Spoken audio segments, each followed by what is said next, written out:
Boa noite, meus irmãos de caminhada.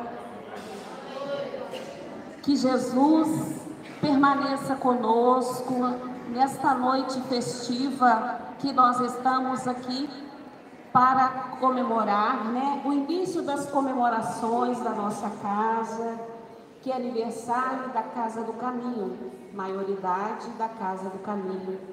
E nós fazemos uma comemoração um pouco diferente. A gente inicia a comemoração hoje e finaliza só em junho, com o aniversário da Fundação Esperança, né, Lília? E hoje nós temos aqui várias pessoas queridas que vieram assistir a palestra. A nossa irmã Valdeia, que vai falar, nossa irmã Lília, e todos vocês são muito bem-vindos nessa casa. E quem está assistindo também online, que receba o nosso carinho, o nosso abraço e a nossa gratidão por estarem conosco, mesmo virtualmente, participando desse evento, que para nós, é um evento, é uma palestra comemorativa. Que Deus nos abençoe. Nós queremos aqui, antes de fazer a página, deixar algumas considerações. E nós vamos iniciar, nós estamos com uma caneca que a gente está vendendo aqui na casa, né, Lília?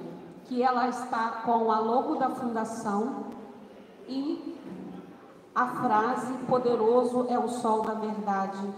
Quem quiser a caneca, é uma de lembrança, em comemoração dessa idade da fundação.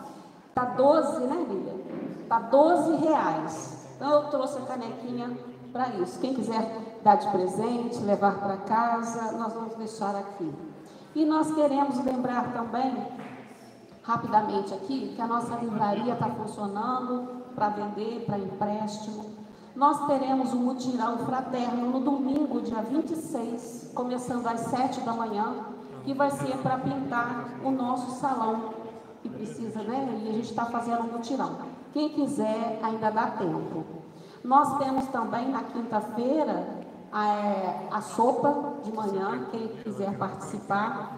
E os estudos da casa, online e presencial, nós temos uma programação que a gente põe nas redes sociais. E quem quiser participar, ser voluntário da nossa casa, será muito bem-vindo. Nós vamos aqui, então, para iniciarmos, para a gente poder sintonizar com o nosso trabalho, com o trabalho da noite. Nós vamos convidar a nossa irmã Fábia para fazer a página da noite.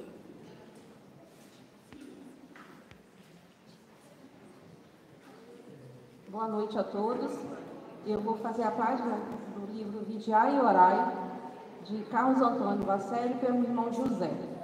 Se caíste, não te acomodes no chão. Põe-te de pé e continua. A queda te ensina que nenhuma outra postura física é capaz. Não te lamentes e nem permaneças na expectativa que te levantem. Reúne as forças que te sobraram e, de novo, retoma a caminhada. Somente quem caiu pode advertir os incautos contra os perigos a que se encontram expostos. Não raro, Deus consente a queda, para que aprendas humildade. Nos passos de quem se dispõe a avançar, os tropeços são naturais e inevitáveis. Quem não se movimenta, se não se arrisca a cair também, não sai do lugar. No exercício de cair e levantar-se é que o espírito se fortalece. Graças a Deus. Muito obrigada, Fábio. E nós vamos então, nesse momento, buscando a conexão com a equipe espiritual que sustenta essa casa, equipe de Eurípides, de Humberto de Campos, equipe de Jesus, nosso mestre e amigo. E vamos juntos aqui, com os nossos corações voltados para o amor. Vamos juntos agradecer a oportunidade de estarmos aqui reunidos em nome de Jesus. Que nós possamos, através dessa união, de forças no amor, vibrarmos intensamente, direcionando as melhores vibrações para as pessoas mais necessitadas, para as pessoas que se encontram nos locais de necessidade. Voltando aqui ainda, além das pessoas que se encontram em nossos pensamentos e corações, que possamos direcionar essas vibrações para os nossos irmãos do Rio Grande do Sul, que eles recebam as vibrações de Jesus e que a paz do Mestre chegue até os corações de cada irmão que ali está, que ele possa ser fortalecido na sua fé, na esperança e na paz. Pedimos ainda, Senhor, pela nossa casa, por todos os trabalhadores, frequentadores e em especial pelos diretores e pela nossa irmã que fará o estudo da noite, nossa irmã Valdeia, que ela possa ser intuída e também que ela receba, junto com seus familiares, as melhores vibrações. Senhor, permaneça conosco hoje e sempre, Senhor. Nos fortaleça na nossa fé, nos direcione no caminho do bem e nos coloque sempre, Senhor, no caminho do amor. Que a paz permaneça em todos os corações. Que assim seja, graças a Deus. Nossa irmã Valdeia é da Casa Zico Horta, casa irmã, né? Seja bem-vinda, muito bom você estar aqui. Boa noite a todos.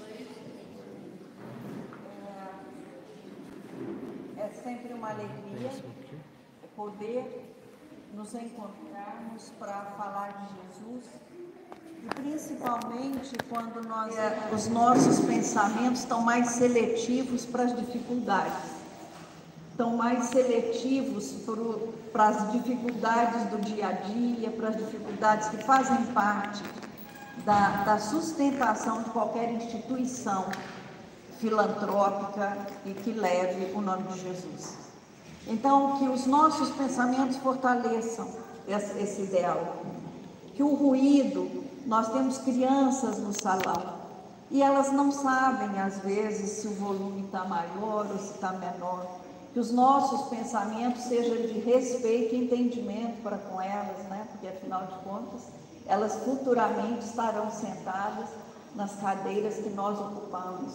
Então, é que nós entendamos sempre que o que eu penso, tudo aquilo que eu penso é formatado. Vocês não veem, mas o mundo espiritual vê. Então, o cuidado com o pensamento deveria ser triplicado, muito mais do que o cuidado com a palavra, né? Então, que nessa noite festiva, a alegria tome conta de nós, a gratidão tome conta de nós, que aqueles que não puderam conhecer o início da Casa do Caminho, mas que vão saber agora como isso aconteceu, porque nós fizemos uma parceria e eu pedi para a Línia para que ela contasse um pouco para nós. Ela disse que até escreveu para ser rápida, senão iam ser 2 palestras. Então, a Línia vai começar nos situando. É porque, por exemplo, a Edna falou que eu sou da Casa de Zico Horta. Quem dera eu pudesse chamar o seu Zico, para que ele pudesse ali contar para nós como que foi que cresceu no coração dele a ideia de plantar aquela árvore que foi o centro. Quem dera, né? E nós temos irmãos, lamentavelmente, cada dia eles vão ficando menos, foi embora, mas participou, teve pertinho, né? Ainda tínhamos irmãos que conheceram seu Zico. Então hoje nós ainda conhecemos os fundadores da Casa do Caminho. Então aqui a intenção não é supervalorizá-los, mas é conhecer a história. E se eles puderam, nós também podemos, se desejarmos. Lívia, então vem contar para nós essa história.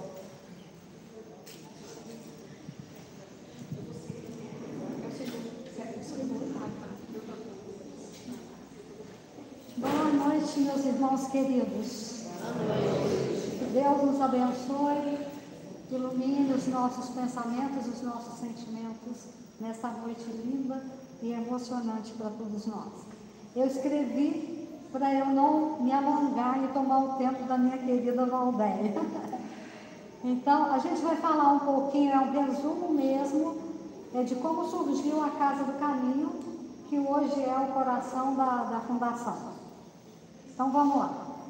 A Casa do Caminho é fruto de um chamado da espiritualidade através de um grupo de estudo dos sentimentos do livro Mereça Ser Feliz, Superando as Ilusões do Orgulho, de autoria da benfeitora espiritual Irmã Dufour, que faz parte da equipe de Eurípides Barçanufo, no Hospital Esperança, que fica no astral da região de Uberaba, em Sacramento. Esse grupo de estudos teve início no dia 4 de fevereiro de 2004, numa outra casa espírita.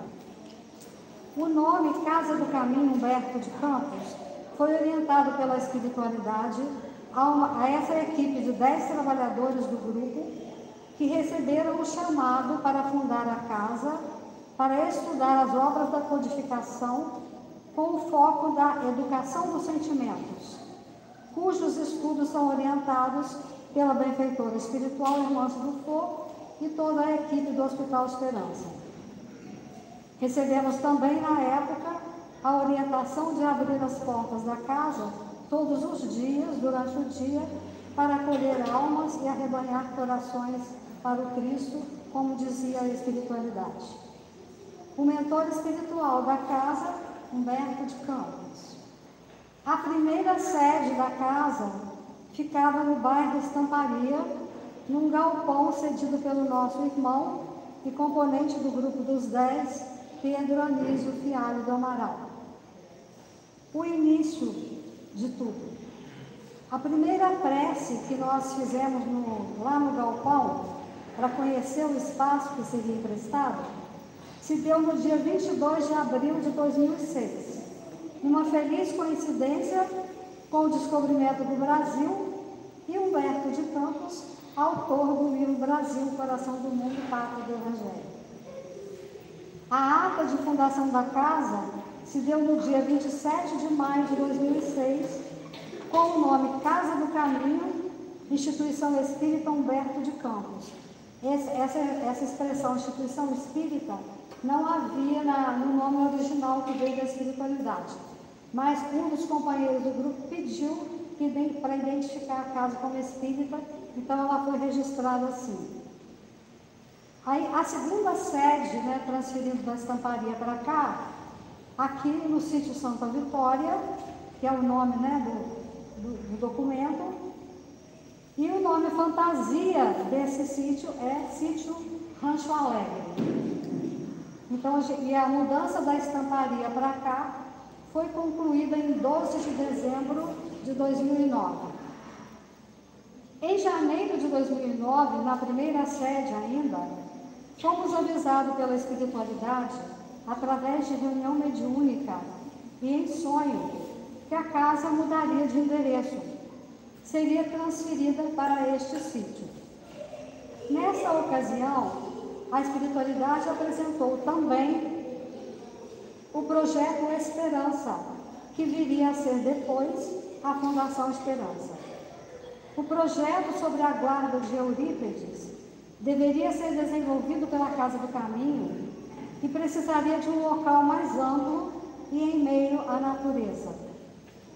Nesse dia que a espiritualidade mostrou o projeto Esperança, ela colocou em minhas mãos, aí no caso literalmente as minhas mesmo, numa reunião mediúnica, um livro de capa azul contendo o projeto. E me entregou nesse dia, como em outras várias ocasiões, uma chave, daquelas chaves antigas, modelo antigo, e colocou no meu peito e ela foi adentrando para dentro do meu coração.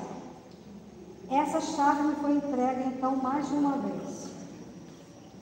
Com a instituição da Fundação em 2012, por orientação espiritual, foi dado baixa no CNPJ da Casa do Caminho e ela passou a ser o polo espiritual da Fundação, com o nome Casa do Caminho Humberto de Campos, como fora mostrado pela espiritualidade lá no seu início.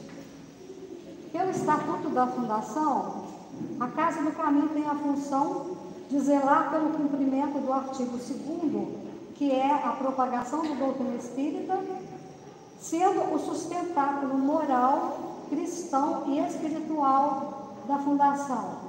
Eu costumo dizer que a Casa do Caminho é Jesus na Fundação, assegurando todo o propósito que jorrou do mais alto, nos dando a oportunidade de, enquanto almas ainda tão de consciência não pacificada diante das leis divinas, recebíamos uma oportunidade de trabalhar os nossos sentimentos para aprender a amar.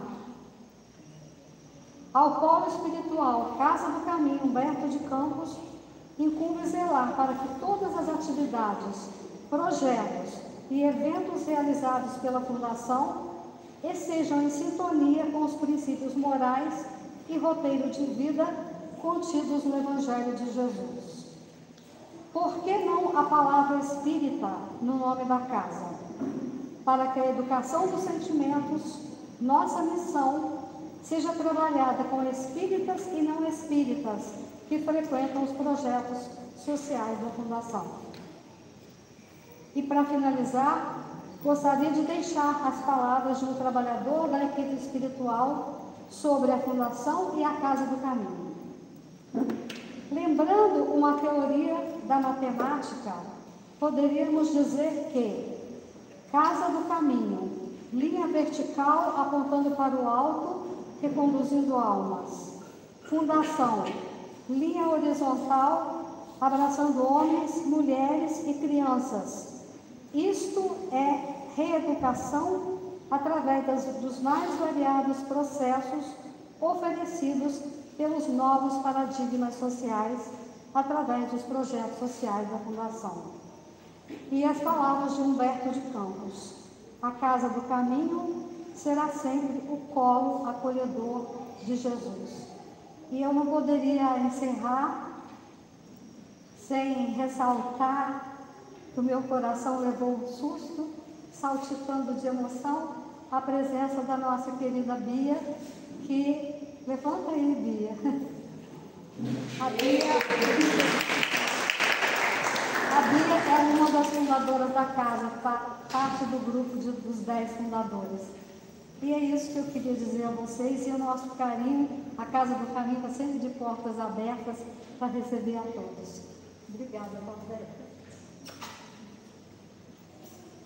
Bom, então, a Lilian veio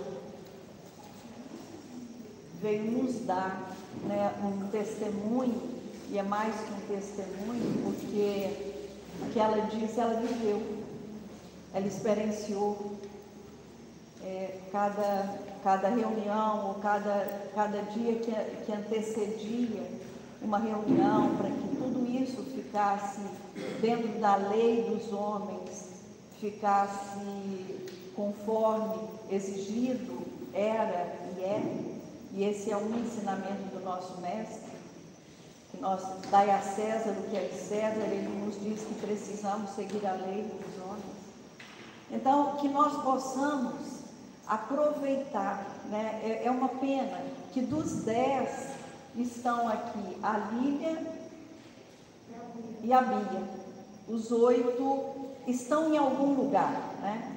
Então, nós temos aqui 10 girassóis, que para cada um deles tem a nossa gratidão, para cada um dos 10 tem a nossa gratidão, que está simbolizado aqui, né? Essa era uma marca.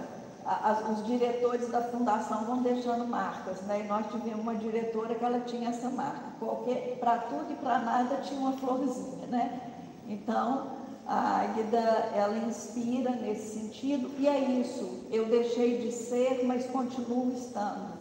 Então, nós somamos nessa caminhada. E agora, eu diria que, para fechar com chave de ouro essa história, eu vou compartilhar com vocês um poema. Um poema que me foi enviado. E ele diz assim: era uma vez uma casa, com o nome de Caminho, e nela 10 trabalhadores construíram um ninho, para abrigar corações sofridos dos irmãos muito carentes. Esses 10 destemidos iniciaram essa corrente.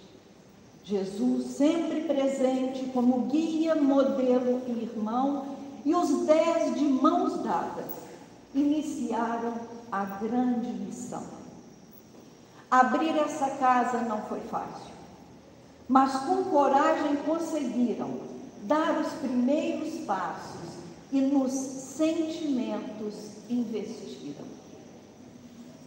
Foram muitas as lutas, caminhos a desbravar, mas durante a labuta aprenderam a amar. O tempo foi passando, rápido como um furacão, os planos só aumentando, até que chega a fundação. E com ela a esperança de um novo porvir, para nas terras de Barra Mansa, com alegria, servir. A todos que lá permaneceram, creiam, há muito por fazer. Portanto, sigam em frente e façam por merecer. Deus abençoe a todos que estiveram, estão e estarão. O trabalho é grandioso, precisa de amor e dedicação. Tentei resumir a história da Casa do Caminho e Fundação. E para todos que escutaram, fica uma grande lição de garra, fé e coragem, alegria e união, trabalho árduo e contínuo. Avante, meus irmãos. A todos e aos 10 irmãos que com garra essa obra iniciou, deixo o meu saudoso abraço do amigo de sempre, Lázaro. E agora, então, para nós que já caminhamos um certo tempo, esse irmão que assina esse poema foi um irmão que esteve aqui pertinho de nós, no Vale do Paraíba. E ele tem essa peculiaridade, né? Ele é um repentista. Então, as rimas e as trovas são sempre muito doces e muito singelas.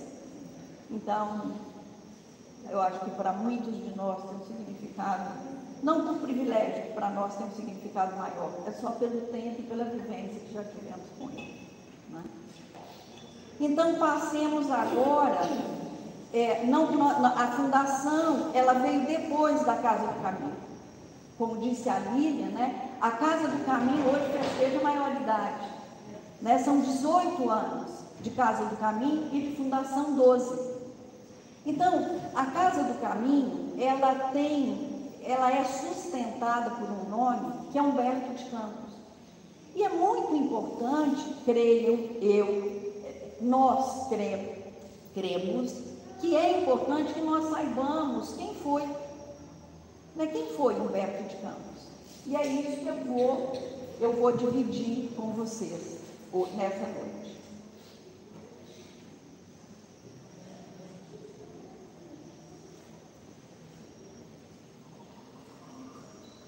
Humberto de Campos nasceu no Maranhão. Ele nasceu no Maranhão há muito tempo. Ele nasceu no ano de 1887, no dia 25 de outubro. E ele nasce numa família pobre, muito pobre. Quando ele conta com 6 anos, o pai dele morre. Isso faz com que tudo se torne mais difícil.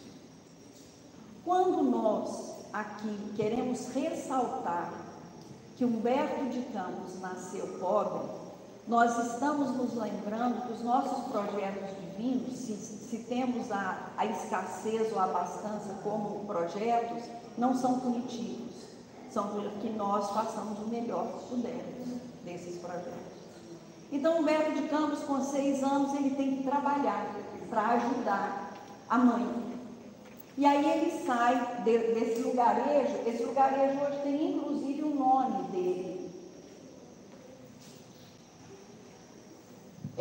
Chamava Miritiba, hoje chama Humberto de Campos. Continua sendo um lugar pequeno, mas aí aos 6 anos eles precisam sair dali, porque ela não conseguia a sustentação dos filhos, era muito difícil. E ele começa a trabalhar nas lojas em São Luís.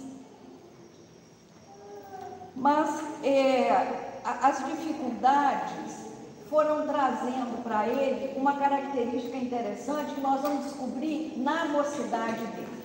Então vamos lá, Humberto de Campos nasce pobrinho, com 6 anos muda do lugarejo para trabalhar.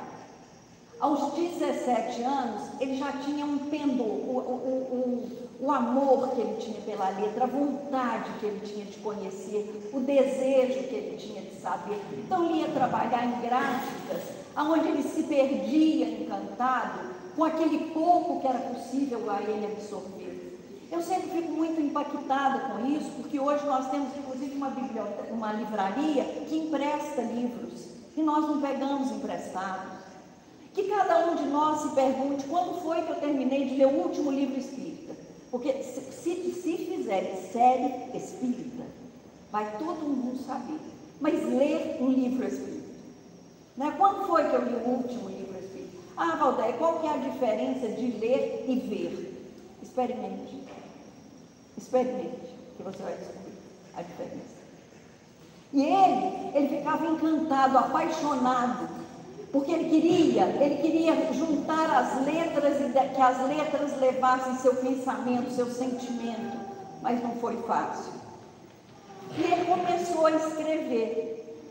Quando ele tinha 24 anos, ele publicou a primeira obra dele, se chamava Poeira. E era natural que ele, com 24 anos, ele trazia toda a amargura da escassez. Ele sabia muito bem o que era falta, o que era não ter. Ele sabia a vontade de ter e não poder. Ele conhecia o vento frio que batia nele e ele não tinha como se aquecer. Então ele falava disso. Mas falar disso de uma forma que trouxe deu um perfil para Humberto de Campos de uma pessoa sarcástica. Era assim que ele era visto. Quando ele estava então com 26 anos, ele se muda para o Rio de Janeiro. Quando chega no Rio de Janeiro, a competência intelectual dele era um diferencial importante.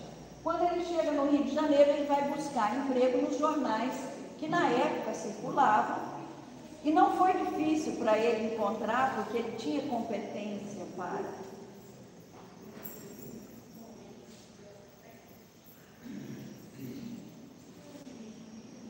E quando ele vai trabalhar nesse jornal, que era um jornal importante da capital, que era o Rio de Janeiro na época, quando ele vai trabalhar lá, ele tem a oportunidade de conviver com ilustres intelectuais da época. Então ele vai conviver com Olavo Bilac, Coelho Neto, Emílio de Menezes. E essa convivência, vocês têm ideia, gente? Quem é da minha época aprendeu poesia de Olavo Bilac no grupo escolar, não aprendeu? Imagina, ele conviveu com Olavo Bilac. Depois, esse trabalho nesse jornal, ele tomou vulto e ele então se aproxima de outros dois luminosos, né, da intelectualidade nacional, que foi José Veríssimo e Rui Barbosa. Esses eram os amigos de Humberto de Campos. Era com eles que ele trocava ideias. Era deles que ele ouvia opiniões e sugestões. Então nós precisamos reconhecer todo o esforço de alguém que a vida não favoreceu para ter, mas isso não foi suficiente para que ele buscasse. À medida que ele ia convivendo com essas pessoas, o talento dele ia tomando fruto. E aí, quando ele chega, só para lembrar, né, gente, aos 24, em 1910, ele lança o primeiro livro. Quando ele tem 33 anos, ele vai ocupar a cadeira número 20 da Academia Brasileira de Letras. E tem uma foto dele, ele com o fardão da Academia Brasileira de Letras, em que depois a mãe dele manda essa foto e presenteia o Chico Xavier com ela, com a dedicatória doce.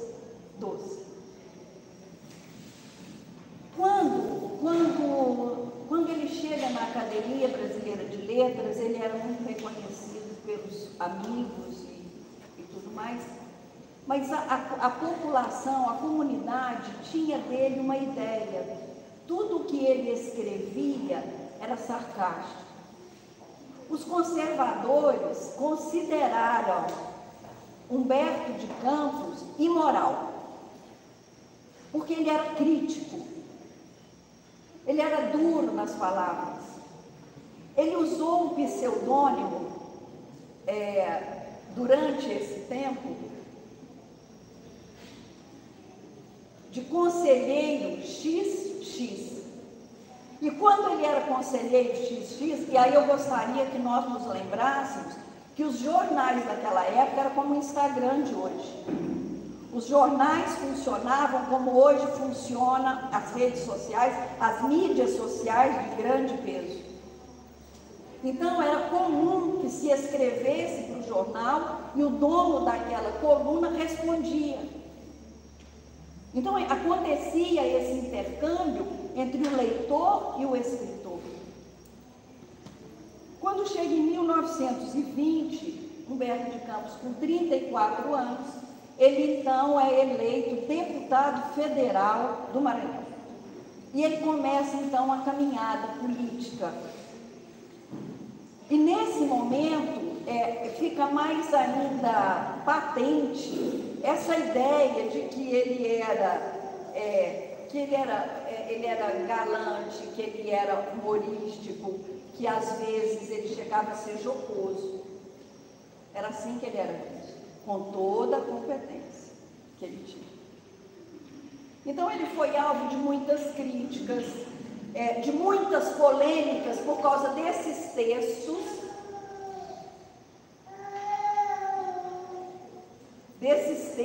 que ele recebia, e depois ele respondia.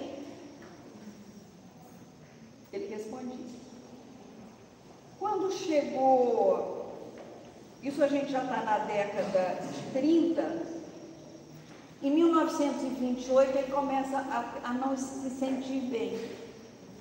E ele é acometido de uma doença pouco comum e também de difícil tratamento para a época, né?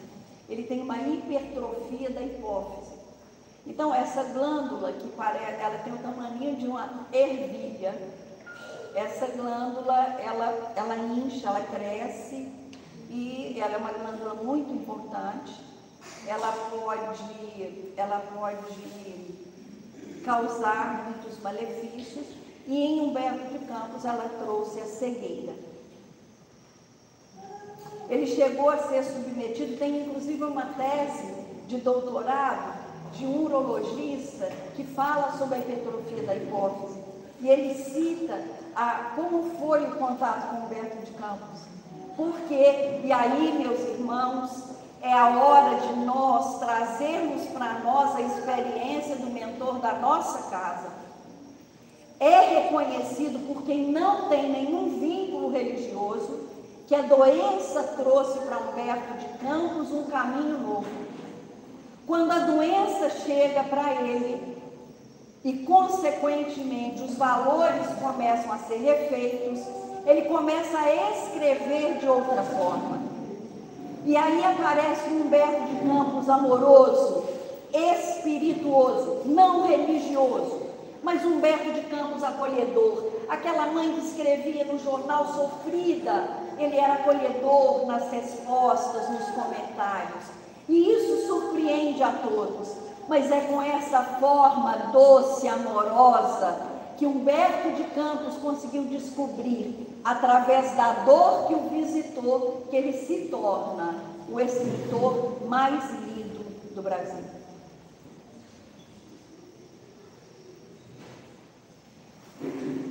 Tem um episódio, eu não encontrei nada do que eu li, eu não encontrei ainda que a espiritualidade se colocando.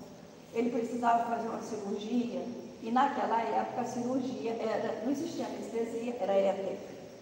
E a hipófise, essa hipertrofia da hipófise, ela faz com que a língua fique muito grande, muito grande. Então, na hora da cirurgia, para que ele não faltasse o ar, tiveram que puxar a língua com uma pinça, para que ele conseguisse respirar. A cirurgia foi bem sucedida, apesar de toda a precariedade, mas ele ficou sem as dores, mas a visão, ele veio a falecer cego. Né? Então, aí eu queria que vocês prestassem atenção na data. Nas datas, para que a gente possa compreender a importância desse vulto intelectual para nós, humildes e ignorantes na arte, me perdoe, eu estou falando por mim, na arte da literatura, a importância que ele vai ter para nós, que Humberto de Campos vai ter para nós.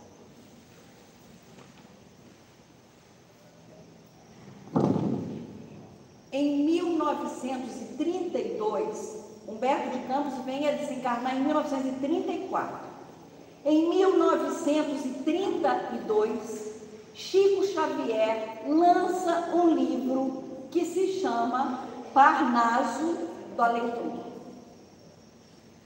Parnaso é uma palavra que nós usamos pouco, e eu me perdoe se eu firo o conhecimento de vocês dizendo o que significa. Mas para aqueles que, como eu, também não sabiam, Parnaso significa, é um local simbólico onde vivem os poetas. Quando Chico lança Parnaso de Além-Túmulo, Humberto de Campos vai ler. Aqui, não sei se tem, né? Tem aqui para a gente pegar emprestado. Parnaso do Além-Túmulo são poemas belíssimos de baluartes da nossa literatura. Quando Humberto de Campos lê aquele livro, ele escreve um artigo. Ele escreve um artigo e publica no jornal.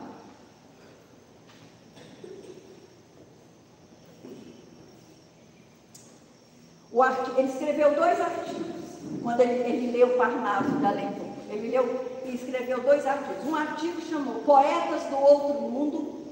Humberto de Campos não acreditava em nada disso. Ele desconhecia o mundo espiritual. Aí ele escreve Poetas do Outro Mundo e Como Cantam os Mortos. Ele escreveu esses 2 artigos. E aí, nesses 2 artigos, eu quero dividir com vocês o que ele fala. Eu também escrevi para não me perder, mas eu me perdi.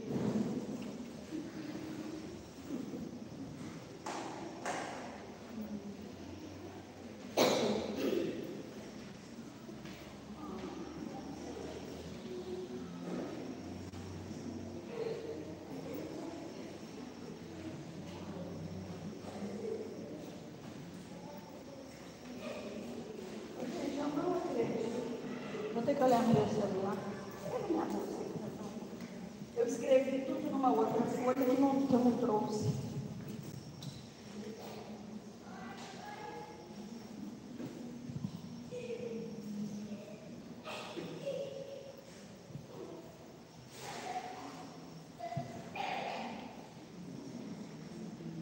Então eu vou compartilhar com vocês aquilo que Humberto de Campos, que não era espírita, falou. Ele disse assim: eu faltaria ao dever que me é imposto pela consciência se não confessasse que, fazendo versos pela pena do Senhor Francisco Cândido Xavier, os poetas de que é intérprete apresentam as mesmas características de inspiração e expressão que os identificam neste planeta. Os temas abordados foram os que os preocuparam em vida. O gosto é o mesmo e o verso obedece ordinariamente a mesma pausa musical. Frouxo e ingênuo em Casimiro, largo e sonoro em Castro Alves, sarcástico e variado em Junqueira, fúnebre e grave em Antero, filósofo e profundo em Augusto dos Anjos, e assim Humberto de Campos. Então vocês imaginem que o autor mais lido do Brasil publica no jornal que o livro que o Chico Xavier psicografou era verdade. Estão entendendo o tamanho do barulho que o Humberto de Campos fez? Porque até então, vocês sabem quantos anos o Chico tinha? 21. Até que Humberto de Campos escrevesse nos jornais para que a sociedade lesse. Parnaso de Além Túmulo não era lido. E aí, quando ele, Humberto de Campos, fala e dá legitimidade ao que o Chico escreveu, cresce a veracidade dessa doutrina consoladora. Então é uma honra estar na casa que tem o nome dele, pelo que ele fez, pela coragem dele, pela bravura dele e pela fidelidade dele ao conhecimento que ele tinha. Bom, depois que ele faz isso, e todo mundo fica aí um pouco atônito, né, com o que ele fala, não demora muito, ele desencarna. Né? Ele fez isso tudo e desencarnou. Então, o Parnaso do Além Túmulo, ele foi, a primeira edição, ela é de 32 ou 34, não, ele desencarna em 34, o Parnaso do Além Túmulo foi 32. E ele então, gente, o corpo do Humberto de Campos foi velado na Academia Brasileira de Letras. O comércio do Rio de Janeiro fechou as portas. Não porque o presidente, né, que é a capital, ainda era lá, a capital era, a capital do país era o Rio de Janeiro, não foi porque o presidente decretou luto, não. As pessoas não tiveram força para trabalhar, porque se entristeceram com a morte dele. E aí vai Humberto de Campos para o mundo espiritual. Não temos os detalhes como temos de André Luiz, mas sabemos que 3 meses depois do desencarne dele, Chico psicografa uma mensagem dele. Então, quando o Chico psicografa, através de Emmanuel, o Chico vai escrever uma carta para a Federação Espírita Brasileira. O Chico, menino, como que uma pessoa da envergadura de Humberto de Campos vai escrever para o Chico e 3 meses depois de desencarnar? Como que é isso? Aí o Chico escreve assim, na verdade não é Chico, né? É Emmanuel que escreve pela mão de Chico. Sonhei que uma pessoa me apresentou a Humberto de Campos num lugar do céu muito azul e brilhante. No chão havia uma espécie de vegetação que não deixava ver a terra. não vi casa alguma. O que me impressionou mais é que as pessoas que eu via estavam sob uma árvore muito grande e tão branca que quando o sol batia nas suas frondes de folhas delgadas, parecia uma grande árvore de cristal. Ele veio então ao meu lado, me estendeu a mão com bondade, dizendo: você é o menino do Parnaso? Depois que o Chico manda essa carta para a Federação Espírita Brasileira, começa então as psicografias. É dito que Chico passou a ser a fonte, né, o ponto de apoio, de encontro, de intercessão do Humberto de Campos com a nossa vida aqui.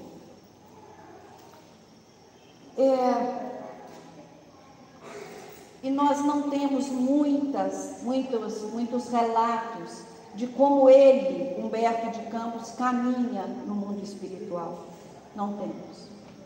Mas nós temos aqui uma mensagem dele falando da morte dele. Ele diz assim: essa mensagem, ela se chama Um Cético.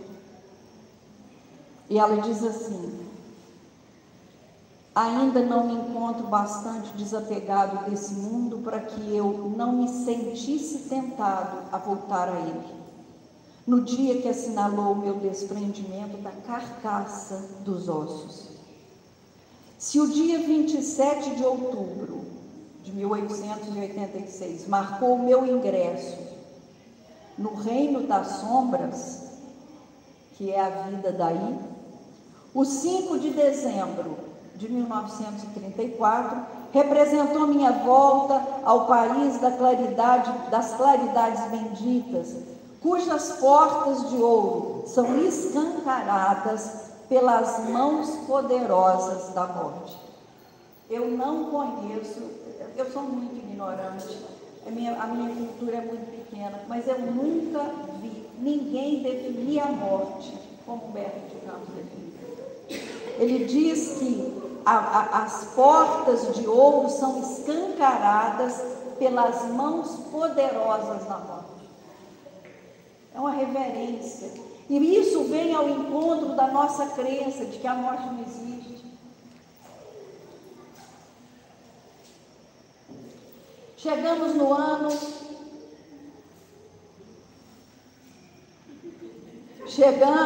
ano de 44, né? Está tudo muito difícil no mundo. A Segunda Grande Guerra já era notícia em todos os jornais. Mas nos nossos jornais tinham duas notícias que eram importantes. Uma era a Segunda Grande Guerra e a outra notícia que ocupava também um lugar de destaque era o caso Humberto de Campos. Humberto de Campos teve 3 filhos, 2 meninos e uma menina. Quando o Chico começou a psicografar os livros, e os livros não eram livros religiosos, eram livros filosóficos, só que a doutrina espírita, ela também é filosofia. Então ele escrevia, e depois do sucesso do Parnaso da Além-Túmulo, a família, não a filha, mas os 2 filhos e a esposa, entenderam, orientadas por um irmão, eu falei um irmão porque eu quero ter carinho por ele, por um advogado, orientada por esse advogado, os incitou a reclamar os direitos autorais. E aí, Humberto de Campos, depois nós vamos ter notícia através de Emmanuel, como foi um tempo difícil para o espírito dele, muito difícil. Aí ele escreve as seguintes mensagens. Gente, quem não é espírita Talvez, me perdoe se eu não conseguir dar ênfase na importância do que eu estou lendo, porque eu estou lendo o que o Espírito, que já foi, falou. Então, assim, para mim, eu não sei nem o que eu digo, assim, o que eu sinto, né? E para quem não é espírita, entendam que isso é um morto que falou, é um morto que disse. Então, o morto fala, o morto vive, o morto continua sendo o que era quando estava aqui. Então, nós precisamos cuidar do que nós somos, porque nós continuaremos sendo. E olha o que diz ele: recebeu-me a Federação Espírita Brasileira generosamente em seus labores evangélicos, concedendo-me o ingresso na Academia da Espiritualidade. E continuei conversando com os desesperados de todas as matizes, voluntariamente, como hóspede interessado em valer-se da casa acolhedora. Continua ele: meus filhos não moveram semelhante ação por perversidade ou má fé. Conheço-lhes as reservas infinitas de afeto e sei pesar o quilate do ouro da carinhosa admiração que consagram ao Pai amigo. Ajoelho-me no altar da fé, rogando a Jesus, inspire os dignos juízes de minha causa, para que façam cessar o escândalo em torno do meu espírito. E assinou Humberto de Campos. Numa outra mensagem, Emmanuel vai nos dizer que Humberto de Campos, como filho do eterno Pai, noutros planos, onde o seu coração vibra por uma família maior que a consanguínea, que, embora respeitável e querida, ele preferiu manter-se à distância do caso Humberto de Campos. Ele ficou mais ou menos uns 10 anos, inclusive sem psicografar contigo. Tamanha a dificuldade, era preciso que isso passasse. E aí tem até um livro que conta como foi esse julgamento. Então, os advogados que eram já espíritas se juntaram e provaram que não era possível que os familiares herdassem o que ele estava dizendo enquanto espírita. Usaram de uma... Nesse livro explica, eles usaram de uma parte aí da lei que justificou e o caso foi encerrado.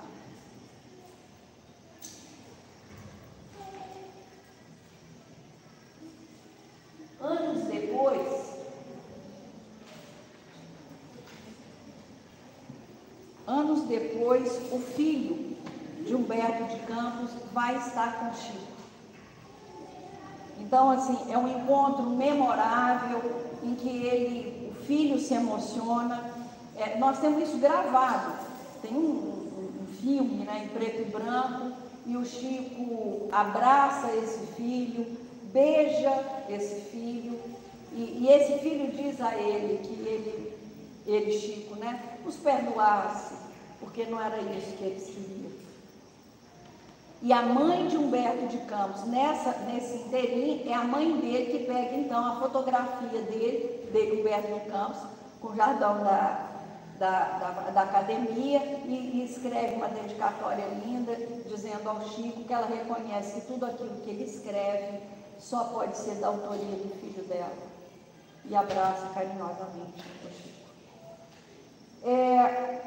Nesse momento, nessa caminhada espiritual, já no plano espiritual, Humberto de Campos, ele começa a psicografar através do Chico, mas ele ainda não tem o coração dele, ele não tem o entendimento, a vontade de ser espírita.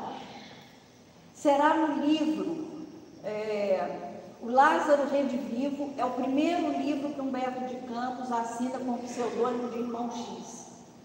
E é nesse livro, Lázaro Redivivo, que ele então se torna um espírito espírita. Então, dos 15 livros psicografados pelo Chico, os 5 primeiros é Humberto de Campos, intelecto, é Humberto de Campos, competência cognitiva de muitas experiências anteriores de conhecimento. Os outros, que são 7 ou 8, não me lembro agora ao certo, aí sim, já é Humberto de Campos espírita, que com a certeza de que é através do acolhimento que a vida vai prosseguir. Então a ideia é que nós tenhamos o conhecimento da magnitude desse nome. É preciso que nós saibamos e que nós o reverenciemos, mas não é uma reverência da vaidade, é a reverência do esforço. Eu posso não ter, mas posso alcançar. O que eu tenho aqui eu não uso, eu não me apodero, eu não me aposso das possibilidades que eu tenho. Quando eu vejo que tem um trabalho novo na casa, eu saio inclusive antes, para não ter chance de alguém me pedir para que eu faça aquele trabalho. Então, enquanto Humberto de Campos ia ao encontro daquilo que ele acreditava ser o caminho, muitas vezes eu fujo. Então, meus irmãos, minhas irmãs, vamos aproveitar esse momento. Vamos aproveitar esse momento para que nós nos perguntemos: qual vai ser a minha trajetória? Qual é a minha trajetória? Qual é o meu caminho? Porque eu estou na casa, agora o caminho sou eu quem faço. Não adianta eu estar na casa sem fazer caminho. Eu posso fazer o caminho daqui ao banheiro e passar a ser responsável pela limpeza do banheiro. É o caminho que eu dou conta de fazer, é o caminho que eu vou fazer. Mas eu preciso mudar meu coração por dentro, né? Eu deveria mudar, eu deverei mudar. E para terminar, eu vou relatar para vocês um encontro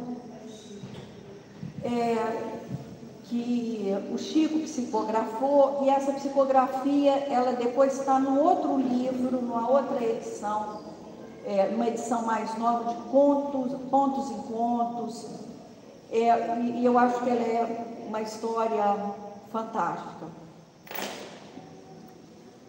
Só mais um detalhe: a segunda edição do livro Parnaso de Além Túmulo, quem faz o prefácio é Humberto de Campos. Então, assim, a importância dele na nossa caminhada espiritual, ela é grande, né? Ela é grande.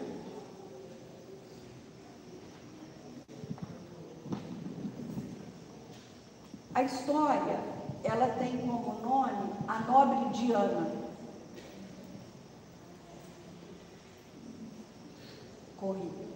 Correr para um caos. Já você quer cantar?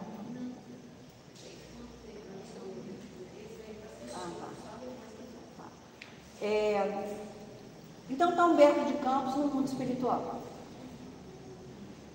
E aí ele, depois da palestra, conversando sempre com os amigos, porque é isso que eu digo, o que eu sou agora eu vou continuar sendo. Ele continuava tendo aquele espírito investigativo do jornalista. Ele tinha essa curiosidade. E aí ele terminou a palestra e ele ficou encantado, porque quem fez a palestra foi uma irmã de nome Diana. E ele dá o nome de A Nobre Diana. Chama assim.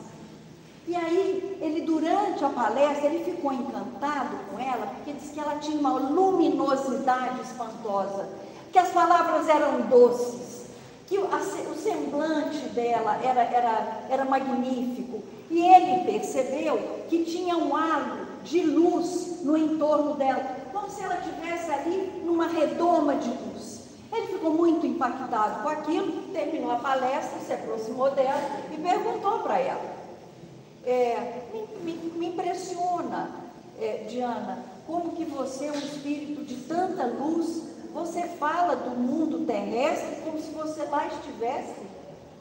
Você fala dos problemas da terra como se você os vivesse. E você tem aí o aspecto de um espírito tão iluminado. Eu não compreendo isso. Aí ela diz assim para ele: mas eu posso te explicar. Gente, tem que ler, né? Porque eu estou fazendo um resumo aqui.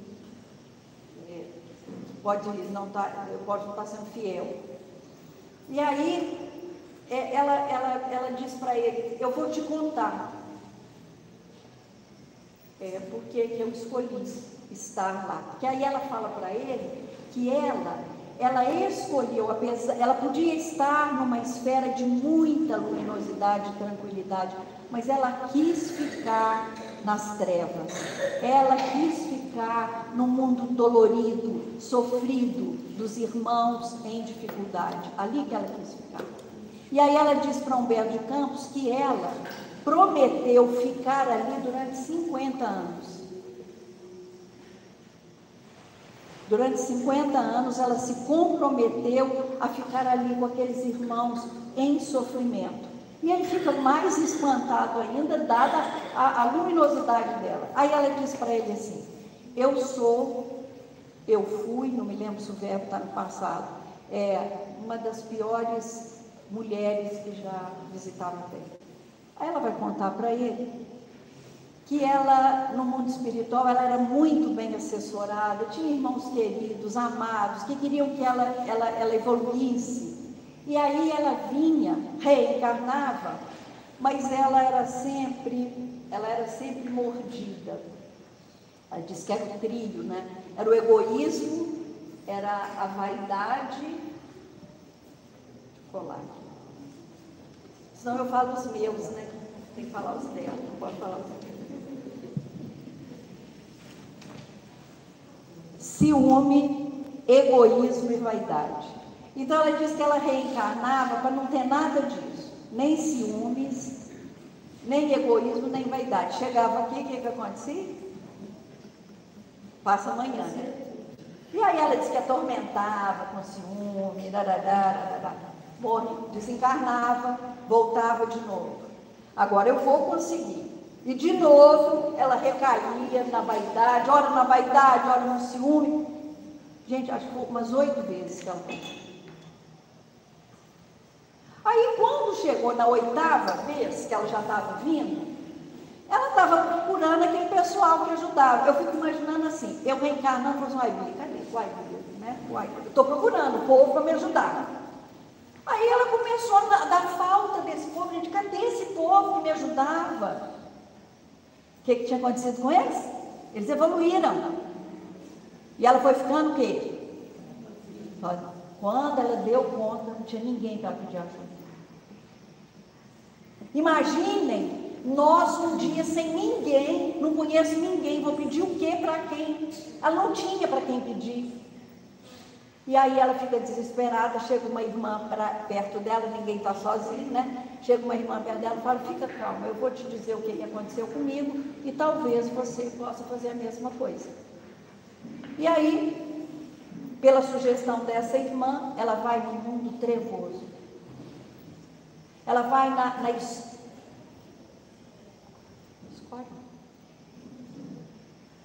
no pior. Sabe? Aonde, sem conceitos, sem moral, sem amor. Imaginem isso. É lá que ela vai. E lá ela pede, me ajudem, eu preciso evoluir. Eu, Valdeir, entendi assim, pois é, né? Na hora que ficar sem, tem que pedir para alguém, né? Porque 7 ou 8 vezes ela não conseguiu aproveitar. E eu tô me perguntando, até que dia eu não vou aproveitar? E aí eles aceitam. Aí ela volta para a colônia que ela habitava e ela é preparada para reencarnar. Quando falam para ela que ela tem que reencarnar pobre, ela fala, não, pobre, mas muito pobre. Pobre não, pobre sim. E aí ela acaba aceitando. E aí ela reencarna, pobre. Ela reencarna pobre, se casa com um homem com muitas dificuldades, pobre. Esse homem com quem ela se casa, com ele ela tem 4 filhos. 2 filhos são aleijados, um tem lepra e o outro é cego. Esse marido morre e ela fica com os 4 filhos. Os 2 que são aleijados morrem, logo, assim, não demoram muito. Depois morre o leproso, e o cego fica com ela até ele ter 40 anos. Quando ele tem 40 anos, ele desencarna. E ela vive até os 70. E ela disse, e ela conta para Humberto de Campos, que muitas vezes ela teve vontade de se prostituir, porque justificaria a prostituição para que ela desse de comer para os filhos. Mas que ela conseguiu vencer essa ideia e não se prostituir. Que ela mendigava, pedia, dormia nas marquises, assim, era de miséria a vida dessa irmã. E aí, com 70 anos, ela desencarna, volta à pátria espiritual e tem lá a conta dela refeita. E aí eu fico pensando, eu não sei se vocês já tiveram a oportunidade de ler os livros de Humberto de Campos, Boa Nova, Lázaro Redivivo. Humberto de Campos, ele vai trazer para nós situações que estão no Evangelho, contadas de uma forma leve e com sentimentos. Ele fala de Maria com uma intimidade que poucos conseguem viver. Ele faz relatos do encontro dela, Maria, com o filho, que é impossível outra pessoa fazer. Esse é Humberto de Campos. É ele que nós reverenciamos essa noite. E a ideia é que cada um de nós possa retornar ao nosso lar e se perguntar: o que eu estou fazendo com a minha existência? Quantas vezes as dificuldades que eu tenho, sejam elas de que valor, seja material, emocional, espiritual, e eu uso essas dificuldades como justificativa para não me entregar. E as pessoas insistem em dizer que nós viemos aqui para viver, nós viemos aqui para evoluir. As alegrias, as euforias são só detalhes, só detalhes. O que o nosso espírito vai levar é o que ele fez. Isso não é uma ameaça, mas é uma escolha. Então, que nós consigamos escolher, para que nós tenhamos dentro de cada um de nós também um caminho percorrido. Humberto de Campos percorreu um caminho. E eu vou para casa me perguntando, e sugiro que vocês também se perguntem: qual é o caminho que nós estamos percorrendo? Muita paz.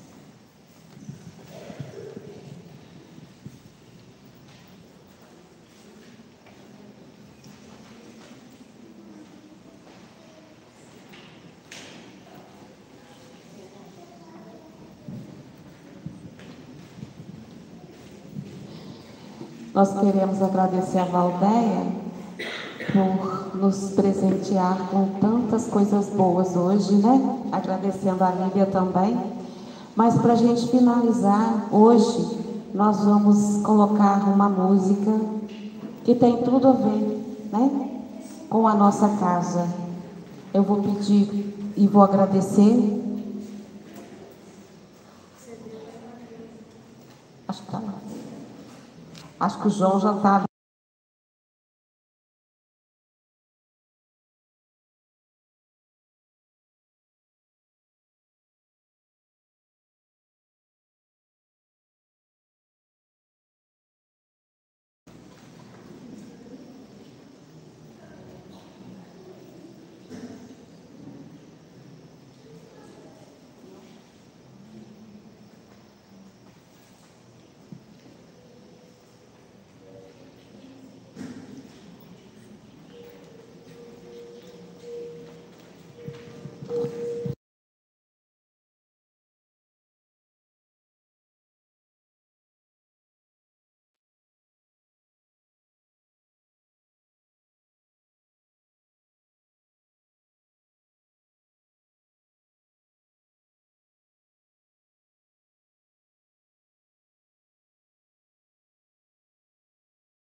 Eu fiz o que eu senti vontade de fazer. E agradeço aqui a oportunidade de fazer parte dessa história. E pedir a essa equipe espiritual que continue abençoando a vocês, a todos os fundadores, e que nos fortaleça para que a gente possa continuar com essa obra. Em nome de Jesus, e avante com Ele. Que Deus abençoe a todos aqui presentes. Avante com Jesus. Avante com Jesus. E com toda essa espiritualidade maravilhosa aqui presente junto a nós, se congratulando conosco. Vocês venceram mais uma etapa, 18 anos, maioridade, que seja também a maioridade das ideias espíritas, como conclama nosso amado Bezerra de Menezes. Avante, filhos da alma, avante com Jesus, mãos no arado, pois Jesus está segurando vossas mãos junto nesse arado da vida para trabalhar e construir um mundo novo, um mundo onde o Evangelho do Cristo seja a bandeira que tremula acima de todos os corações. Deus os abençoe, meus queridos, e gratidão da espiritualidade por todo o trabalho desenvolvido, por todas as lágrimas derramadas, minha filha querida, por todas as lágrimas derramadas, mas também por todas as alegrias que brotaram em vossos lábios, num sorriso muitas vezes maroto, mas de felicidade e de alegria. Nosso Humberto de Campos, aqui presente, agradece à irmã todas as palavras sobre sua vida. Jesus seja louvado, meus queridos irmãos em Cristo.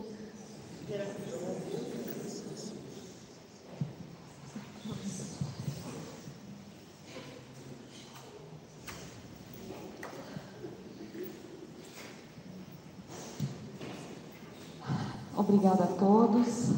E nós vamos ainda ter o passe e teremos a cantina funcionando com os corações aqui, como sempre, com muita emoção. Muita paz para todos.